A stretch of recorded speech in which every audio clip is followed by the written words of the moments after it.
Daina uminabot pambuhay sa ospital ang 47 anyos sa tricycle driver kan Barangay La Opinion na Buwa, Camarines Sur.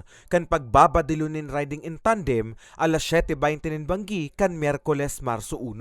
Sigon kay Police Major Maria Victoria Abalaing, tagapagtaram kan Camarines Sur Police Provincial Office, mantang nakatindog ang biktima sa gilid tinampo sakop ka nasabit na barangay, niranihan ini kan mga suspetsado asin pinagbabadil. Matapos ang pambabadil, tulos man na duminulag ang mga daipa na bibistong kagibo. Sila po mismo doon yung investigator on case. Sila na po yung nakikipag-usap kung sino man po yung ano po yung possible motive dito, still to be determined po, sir. Hastangon yan, daipa direktang masabi kan otoridad ang motibo sa krimen. Alagad igwa naman da sindang nahihiling na mga anggulo na posibleng makapagtukdo sa mga kagibo. Nananawagan po yung ating kapulisan kung sino man po yung nakakita, kung sino naka-identify po nung dalawang suspect, makipag-ugnayan lang po sa ating sa Nabua Municipal Police Station, and rest assured po na yung inyong identity is will not be disclosed po.